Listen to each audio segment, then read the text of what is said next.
Hello everyone, welcome back to my channel. Sister Wives star Robyn Brown gets so much hate. Everyone blames her for the downfall of the Brown family. Is that truth really that simple? Robyn Brown is unfairly hated by fans of Sister Wives, who see her as the destroyer of a once happy family. The blame cannot solely be placed on Robyn for the issues in the plural marriage. Cody made choices, and Robyn was the person he chose. Robyn's actions can be seen as passive-aggressive, as she wanted a monogamous situation within a plural marriage and worked to eliminate competition for Cody's affections. Every woman who's been rejected in favor of another female seems to consider Sister Wives star Robyn Brown the enemy. She triggers them, bringing out deep-seated rage. Robyn has become the conduit for so much negativity and aggression. Sister Wives fans treat Robyn like she's the Antichrist. While she deserves some of the shade, the ire that's directed at the petite brunette is out of control. Robyn's like the perfect princess, or the homecoming queen, or something that a lot of women don't like. They can't relate to her. People want to cut her down. They don't want her to be happy. Sure, there are probably men who don't like Robyn either, but it seems to be women who really go for the jugular. To them, Robyn's the destroyer of a once happy family. Whether the Brown family was ever truly happy is up for debate. Cody's technically the decision maker, but martyr Robyn's the power behind the throne. As the iron fist in the velvet glove, Robyn operates behind the scenes, influencing a man who's often very weak-willed. As she sways Cody so easily and so often, Robyn's perceived as the villain. The key argument against Robyn is that she ruined something pure and beautiful. However, on closer analysis, the family may never have been sacred or happy. Cody never gave his heart to the 3 wives he married before Robyn. He always planned to add more. So, in fact, he was always on the prowl. Since he wasn't content with 3 caring wives, he wasn't truly devoted to the wives he had. They could feel that something wasn't right. There were probably a lot of red flags that Mary, Christine, and Janelle noticed but disregarded. A woman will almost always have a sixth sense about a man.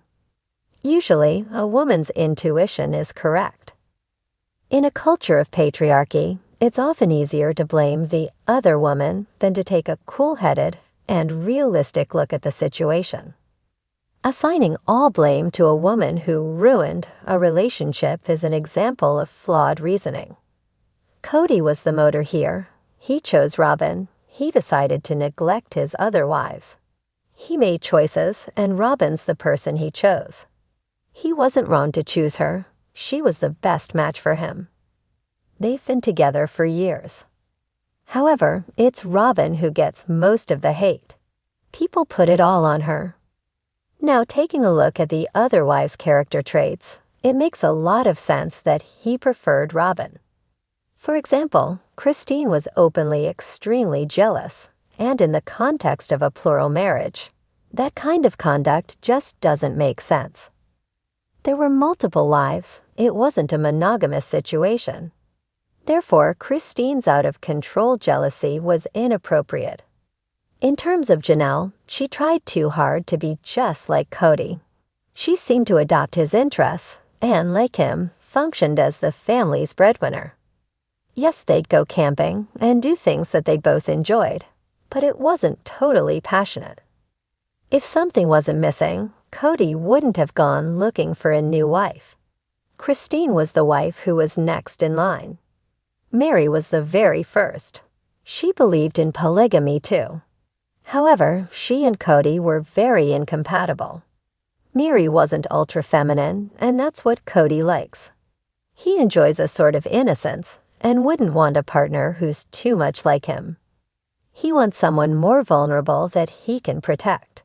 When Mary began cheating on Cody, she showed some masculine energy. She was being forward as Robyn would never be.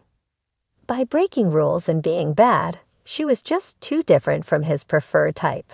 She was too similar to Cody. So out of the 4 choices provided, Cody chose Robyn. She was very feminine. Robyn wasn't aggressive. She was romantic. She was very different from Cody, which allowed him to tap into his protectiveness. He became romantic also. Robyn made him happy for a long time, for years in fact. They were like 2 peas in a pod. While they seem less happy now, their relationship was unforgettable. It was a romance with a lot of heat, communication, and meaning. However, now Cody has changed and so has Robyn. They're still a duo, but maybe they're not meant to be. Some things don't last forever. With all of this in mind, is Robyn really the evil one? Was Cody's choice really so wrong? These questions are difficult to answer. Christine was destined to get over him very quickly. So maybe her love wasn't as strong as it should have been. Mary clung to him, hoping to extend their spiritual union. But was that for love? It could have been for money. Janelle seemed to love Cody the most, but he says she's primarily interested in his body. Robyn cares more about his mind and emotions. In fact, Robyn's interest in Cody's thoughts and personality bind him to her. She is on a different level, understanding him in a way that Mary, Janelle, and Kristen never could. Robyn sees the beauty and the ugliness in Cody's mind. She sees everything. Everyone has a drive to be understood, whether they're good or bad. Robyn could provide this, and that fascinated Cody. With Robyn, Cody could reveal himself and know that she was really seeing him. So Robyn gets more hate than she deserves, but she deserves some of it.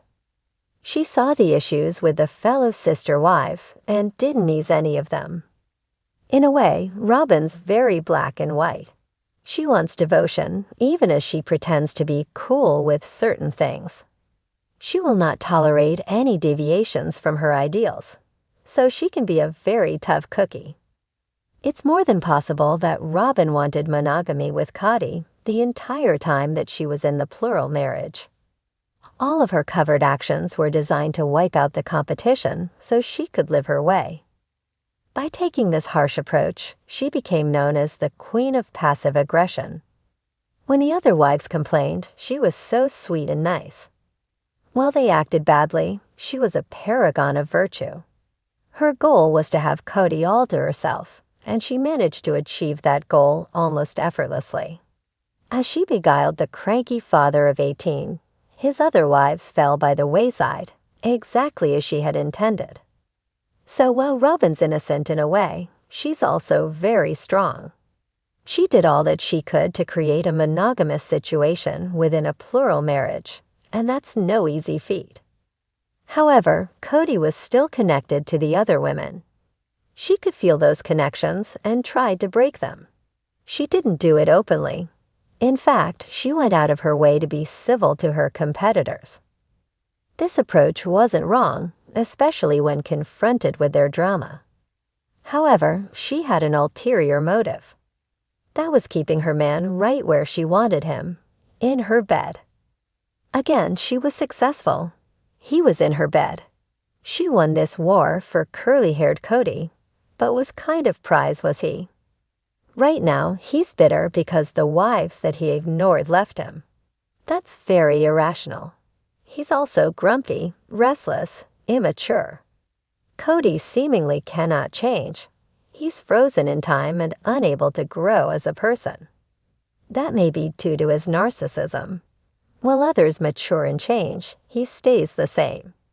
Robyn is evolving, but it's hard to say if Cody will do the same. He still acts like a child. Cody's immaturity is affecting his dynamic with Robyn. She's ready for the next stage in life. She has the traditional marriage, but Cody's histrionics never stop. He seems reluctant to settle down. Used to being in charge of quite a large group of women, he may find it tough to change his ways. He's trying, but Cody could revert to type, going back on the prowl. The mature Robyn and the immature Cody are like oil and water. While they love each other, there's a real issue there. Cody's actions following his 3 wives leaving him have been overly theatrical and even absurd. This must rankle Robyn, who has a pretty good head on her shoulders. Robyn gets painted as the villain for wanting Cody all to herself. But isn't that just a sign that she loves him? Should she want to share him? He wants passion and romance, and that's the downside. Few women can accept men who stray. Biologically, most women move towards men who seem strong and powerful, but those are just the types of men who tend to branch out. Other women feel their strength and power, and they're attracted to it. That sort of man will have a lot of opportunities. If he's not committed, he will take those opportunities. Did the now exes have their lives ruined by Robyn, or did they continue to believe in a man when there was no logical reason to? By doing so, did they initiate their own downfalls? Maybe so. In the narrative of Robyn as ultimate villain, homewrecker, and general Jezebel, there are some little problems, plot holes, if you will. In TLC's clip, as seen above, Cody's accused of only seeing things his way. He's the one who's given Robyn all of her power. Doesn't that make him the bad guy? It should, right? It's easy to see Robyn as a destroyer, but the truth is more complicated. At the root of it, there wasn't much to destroy. The family fabric was frayed to the point of completely unraveling. Think of the Brown family as if it's a tapestry.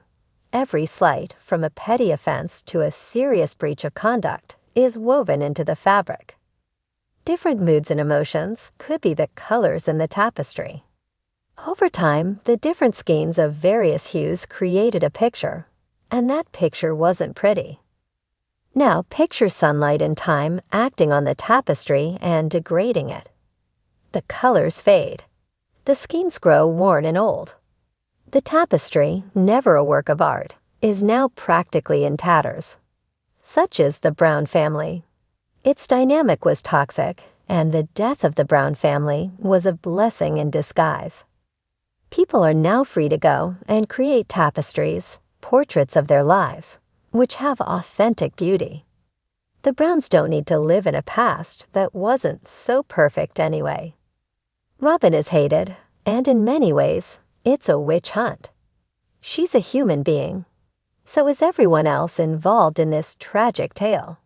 Everyone has value, and everyone's feelings matter. No one is solely responsible for what happened. No one exists in that kind of vacuum. So it's time for everyone to move on and make peace with the events that have transpired. Robyn and Cody move on together for now. The exes move in their own directions. Hopefully, over time, there will be a more detailed understanding of everyone's motivations and personalities. But maybe that's wishful thinking. Sister Wives Robyn's been wearing a sort of scarlet letter for a long time, and if fans have their way, she always will. Sister Wives Robyn may have some beautiful character traits which go ignored. She's been cast as the antagonist, and no one wants to perceive her as a hero. However, she's the only one who really understands Cody. That's why she's still his wife. Whether he can make her happy as they navigate all the hate is another question. The best thing that they can do is to live day by day and choose happiness. They don't need to be overly concerned with what the world thinks of them. If they are, the haters win. Cody lets it all get to him, and that's the last thing he should do. Robyn's stronger despite her crying jags. Hopefully, her strength can keep him going. Their lives have changed radically, and he leans on Sister Wives Robyn, maybe too much. Come back to our channel for all your updates. Thank you for watching. Please subscribe to my channel.